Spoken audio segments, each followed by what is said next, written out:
Pessoal, eu estou acompanhando horrorizado como o governo Lula está escolhendo caminhos que vão levar o Brasil ao caos econômico, ao caos social e ao caos moral. Eu vou falar agora para vocês 10 erros graves que me revoltaram, embora existam muitos mais e que foram praticados em menos de 30 dias de governo. Primeiro erro: o BNDES vai voltar a financiar projetos de engenharia em países vizinhos. Isso já aconteceu antes. E só Venezuela e Cuba nos deram um calote de mais de 3,5 bilhões de reais. Quem enriqueceu com isso foi a Odebrecht, que devolvia parte do dinheiro como propina para o PT e para os governos estrangeiros aliados. E o dinheiro vai para lá em prejuízo do nosso país, cheio de obras urgentes por fazer. Segundo erro: Lula e sua equipe falaram que a responsabilidade fiscal é uma bobeira, ou seja, o país vai gastar mais do que arrecada. E eles já estão fazendo isso. E esse filme não termina bem. Endividamento, inflação galopante, juros altos, desemprego, diminuição de renda são algumas cenas clássicas que se repetem nos países que seguem esse script, esse caminho. Mais do que financiar a Argentina, Lula quer ser uma Argentina falida. Por isso a Bolsa de Valores caiu e o mercado está com medo de investir no Brasil. Terceiro erro: Lula atacou a independência do Banco Central, chamou ela de uma bobagem, mas na verdade falar isso é que é uma bobagem. Até mesmo o presidente do Banco Central do governo anterior de Lula, o Henrique Meirelles, disse que atacar essa independência, só atacar já geraria juros altos e inflação. Isso porque em vários países do mundo o Banco Central é independente justamente para garantir que tome decisões técnicas e não político-partidárias e que assegure a estabilidade econômica e a prosperidade do país. Quarto erro: Lula e Haddad afirmaram que Brasil e Argentina trabalham para ter uma moeda em comum. Haddad, aliás, é o primeiro-ministro da Economia que não sabe nem o que é CVM, a Comissão de Valores Mobiliários. E Lula sabe menos ainda sobre economia. A Argentina vive um caos econômico há mais de 2 décadas e teve inflação de 95% só no último ano. Ao que parece, o PT quer abrir os braços do Brasil para dar um abraço dos afogados na Argentina, o que vai nos afogar juntos. Quinto erro: o PT preencheu boa parte dos cargos do Ministério da Justiça com advogados alinhados à visão garantista e de desencarceramento, tirar a gente da cadeia.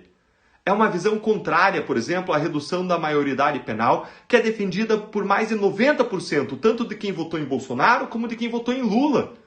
Dentre as diretrizes ideológicas do PT estão ainda a desmilitarização das polícias, a restrição do acesso às armas de fogo e um menor rigor no combate às drogas. Na segurança pública, o governo está preparando uma receita de impunidade, algo de que Lula entende muito bem. Sexto erro: a incompetência na gestão do 8 de janeiro e na segurança. Embora avisados pelo sistema de inteligência sobre os riscos, eles deixaram de adotar medidas eficientes para impedir a depredação do patrimônio físico e cultural dos brasileiros. Some-se que o governo está aparelhando os órgãos de persecução criminal, de modo contrário ao discurso petista de que seus governos jamais interfeririam nas investigações. Um exemplo disso é a transferência do COAF, um órgão que colhe informações que embasam investigações de lavagem de dinheiro, para o Ministério da Fazenda, onde esse órgão, o COAF, agora vai ficar sujeito à interferência político-partidária do Haddad. Sétimo erro: a busca na mudança das leis das estatais, que foi uma lei criada em 2016 em reação à corrupção da Petrobras. O governo agora quer esvaziar mecanismos que objetivam impedir o loteamento político-partidário das estatais.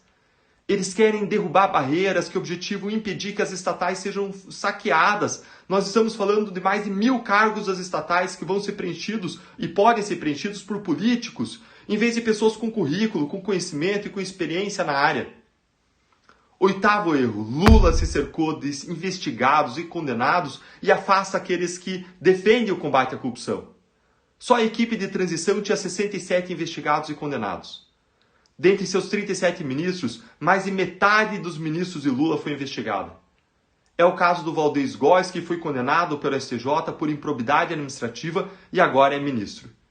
Enquanto isso, profissionais de respeito, como a médica referência mundial em vacinação, a Ana Calume, ela foi desconvidada para o Ministério da Saúde por apoiar a Operação Lava Jato. É a mais pura inversão de valores, gente. Lula demonstra ainda que ele não quer pacificar o país, ao contrário do que ele prometeu. Ele foi eleito com pouco mais de metade dos votos, mas ele ataca com frequência aqueles que não votaram nele e os seus valores. Ele atacou o agro no dia 8 de janeiro. Ele atacou os defensores da vida, retirando o Brasil do acordo internacional contra o aborto. Ele atacou os empresários, dizendo que eles não trabalham. Ele atacou e segue perseguindo as autoridades da Lava Jato. Isso desune o país. Isso mostra que Lula quer governar só para um lado do Brasil, ignorando e desmerecendo pautas de milhões de brasileiros. 10º erro. Lula criou uma espécie de Ministério da Verdade, uma procuradoria de defesa da democracia, a fim de supostamente combater as fake news. Além disso, ele criou uma secretaria de políticas, ou seriam polícias talvez, digitais, contra supostamente a desinformação e o discurso de ódio. Contudo, esse órgão tem um grande potencial de ser usado para a perseguição política dos críticos do governo. Lula não explicou que critérios que ele vai usar para definir o que é uma informação válida e o que é uma fake news. Recentemente, por exemplo, vejam que uma página oficial do governo chamou o impeachment de 2016 de golpe, o impeachment da ex-presidente Dilma. Isso afronta as instituições brasileiras porque foi um processo regular, nada de golpe. E quem discordar agora vai ser perseguido por esse Ministério da Verdade petista? E há então de quem ousar defender que Mensalão e Lava Jato foram grandes esquemas de corrupção comandados pelo PT. Gente, isso é um absurdo. O Estado jamais deve ter o poder de impor a sua narrativa e de condenar as vozes discordantes. Infelizmente, há muitos outros erros. Mudanças do marco do saneamento preocupam, abandonou-se a política de privatizações, o prometido reajuste da tabela do imposto de renda não foi cumprido, os cofres públicos foram drenados em mais de R$200 mil para custear, sem licitação, o hotel onde estão morando Lula e Janja. Houve ainda a nomeação de um ministro para uma pasta em que ele tem um conflito de interesses. E muito mais. A julgar pelos erros graves que foram cometidos em menos de 30 dias no poder, essa segunda versão do governo Lula promete ser uma tragédia.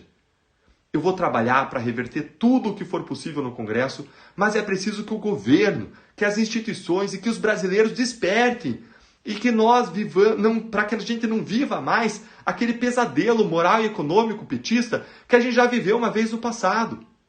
E o que preocupa é que, mesmo com todo esse estrago feito em menos de 30 dias, o pesadelo mal começou. E se você gostou dessa análise, se ela contribuiu para você entender melhor o que está acontecendo, compartilhe esse vídeo e leia o meu artigo dessa semana na Gazeta do Povo, em que eu explico tudo isso e muito mais. E assina a Gazeta, que é o 4º veículo em assinantes digitais do país, como aliás eu faço há mais de um ano. E se você quer entender mais sobre a Lava Jato, sobre a corrupção, sobre a reação contra a Lava Jato e contra o combate à corrupção no Brasil, venha ser o meu aluno, me dê essa privilégio, essa oportunidade no meu curso Entenda a Corrupção. É só você clicar no link que está na minha bio ou então acessar deltandallagnol.com.br.